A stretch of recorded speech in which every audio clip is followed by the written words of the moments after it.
Halo, para critical thinker.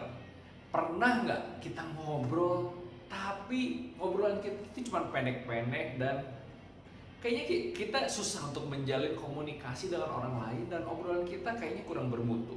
Nah, hari ini gue akan sharing tentang 10 tips ngobrol berdasarkan seorang pembicara dan penulis buku yaitu Celeste Hadley. Seperti apa? Kita tonton video selengkapnya setelah intro berikut ini.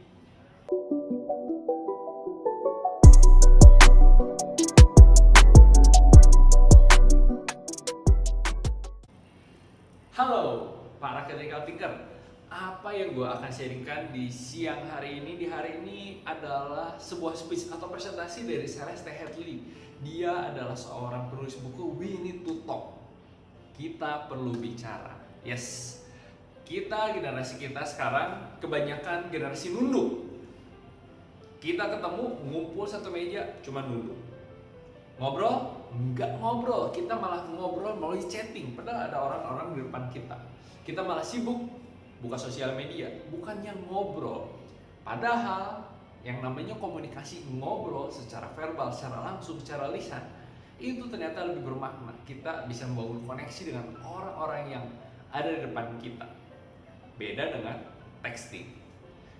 Kita akan mulai dengan beberapa tips.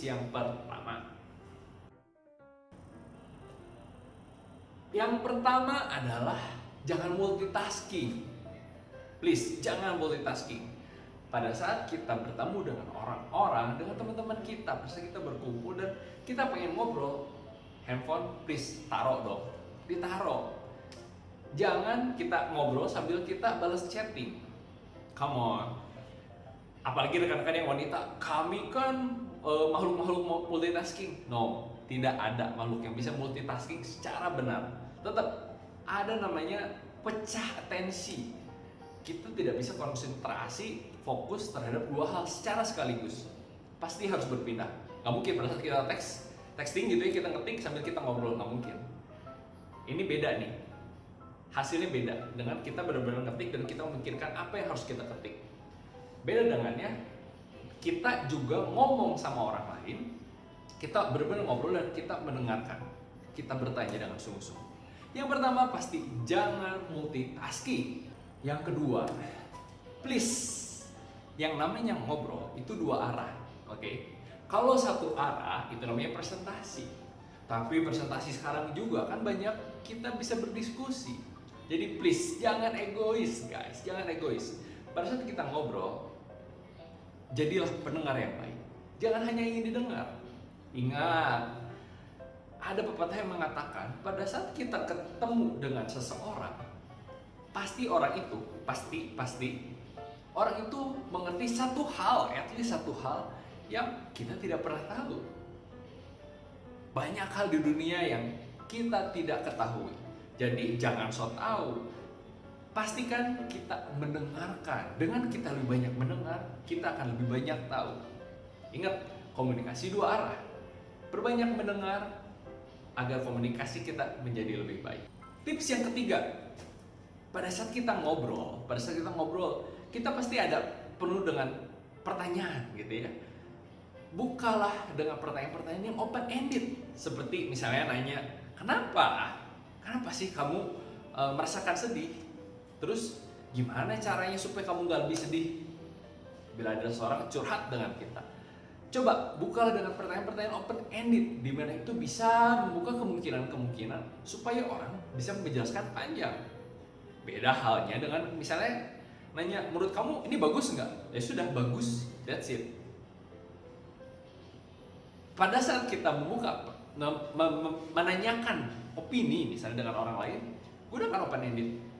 Kenapa sih menurut kamu ini bagus? Kenapa sih barang ini menurut kamu bagus? Kenapa sih baju ini bagus? Iya, soalnya warnanya merah misalnya, seperti itu. Dia akan menjelaskan. Menurut saya sih ya baju warna merah lebih keren buat pria. Dia akan menceritakan sebuah opini. Itu yang perlu kita dengarkan. Bukan sekedar bagus nggak? Ya hanya bagus dan tidak. Oke? Gunakan open ended question seperti mengapa dan bagaimana.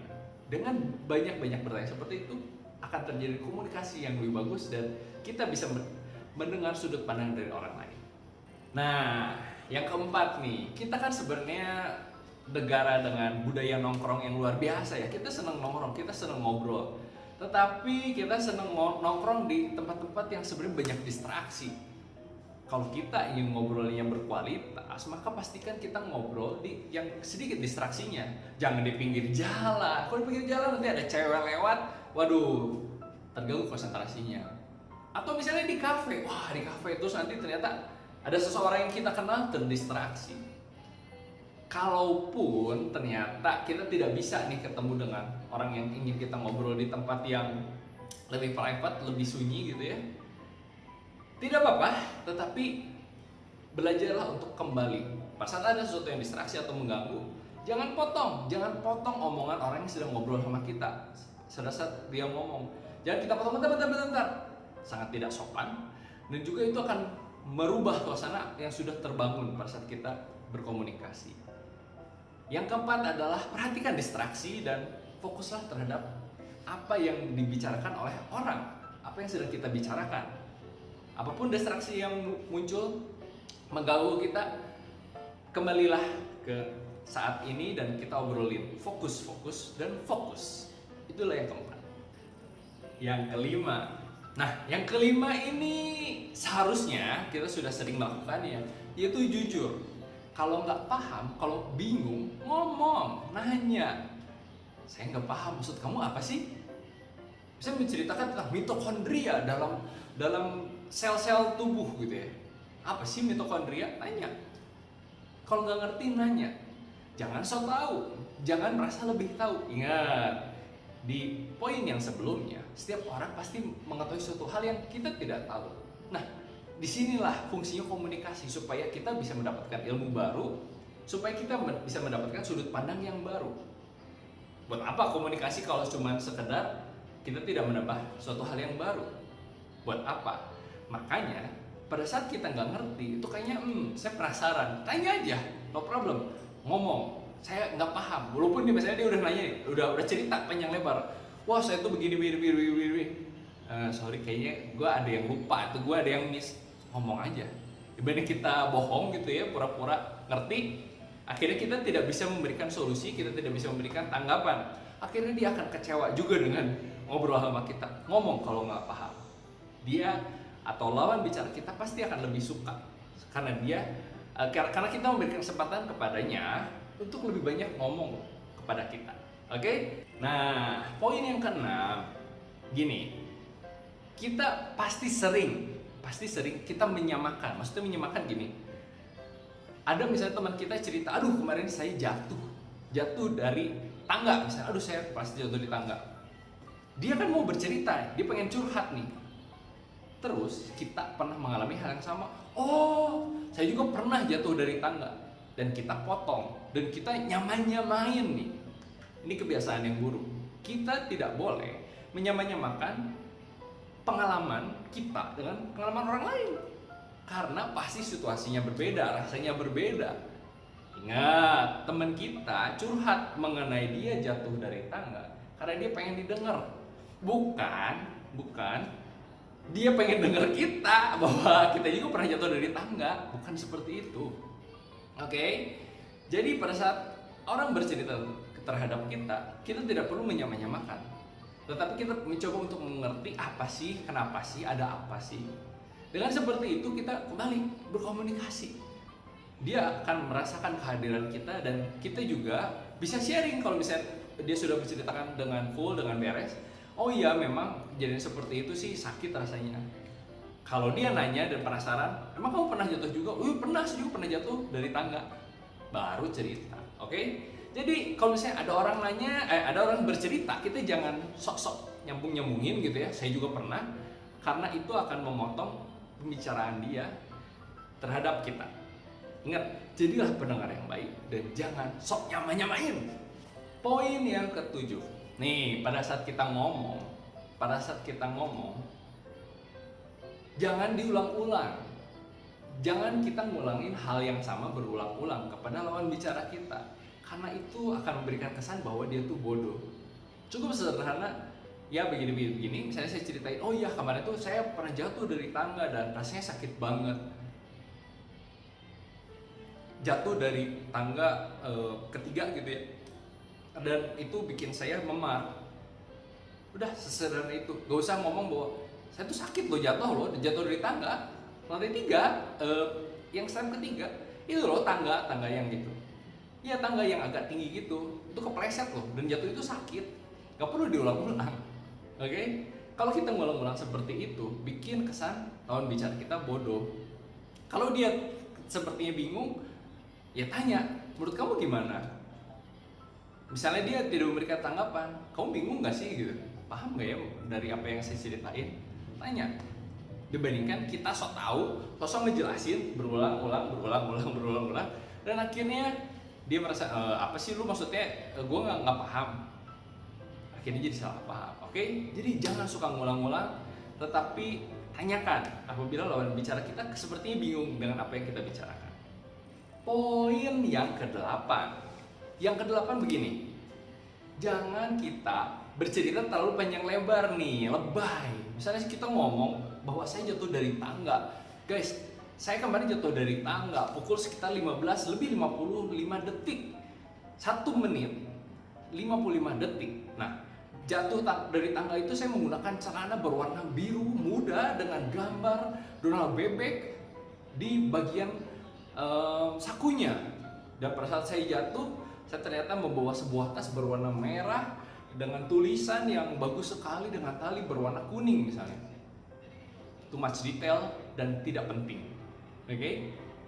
Pada saat kita bercerita, kondisinya kita sedang ngobrol sama orang lain, ceritakan hal-hal yang penting. Karena waktu itu berharga, bukan?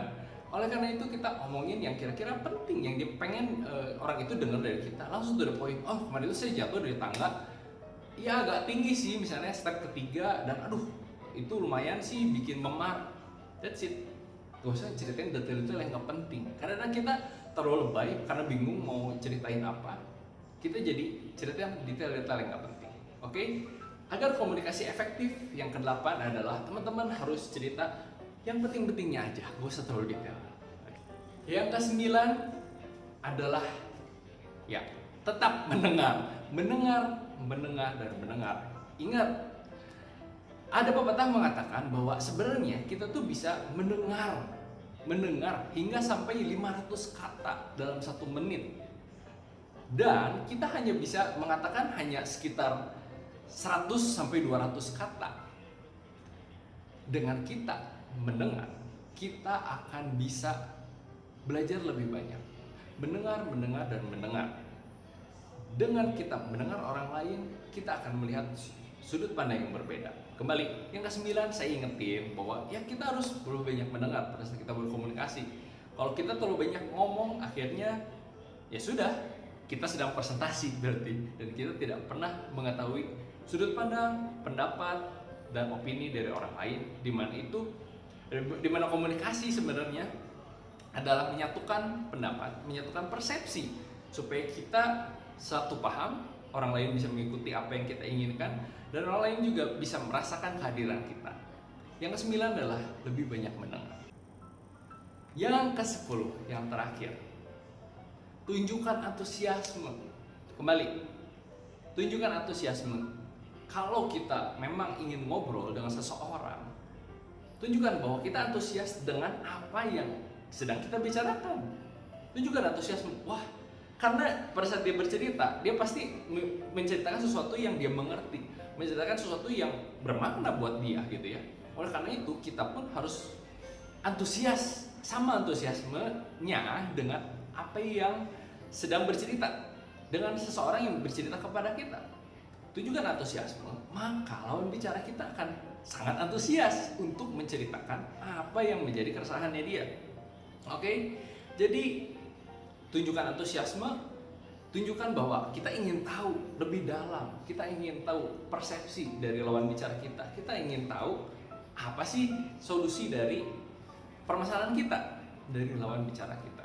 Berbanyak mendengar, tunjukkan antusiasme, dan saya yakin apabila teman-teman menjalankan 10 hal yang tadi saya sudah sharingkan, Ngobrol sejam gampang, ngobrol 2 jam juga gampang, karena teman-teman bisa berkomunikasi dengan baik, dengan enak. Nah, teman-teman kalau kita bicara tentang ngomong atau public speaking, teman-teman bisa belajar bersama saya dan bersama rekan-rekan saya dengan klik link di bawah, karena teman-teman bisa akan belajar banyak tentang bagaimana teknik public speaking satu arah yang bisa impactful dan memberikan kesan yang bagus, memberikan kesan yang berdampak bagi orang-orang yang mendengar presentasi kita. Karena presentasi satu arah juga tidak semudah yang rekan-rekan pikirkan. Oleh karena itu, klik link di bawah. Dan kalau teman-teman suka dengan video-video seperti ini tentang komunikasi, teman-teman bisa klik tombol like, berikan komentar, dan subscribe kepada channel saya. Kalau gitu, sampai ketemu di video selanjutnya dan kita akan terus belajar. Sampai jumpa.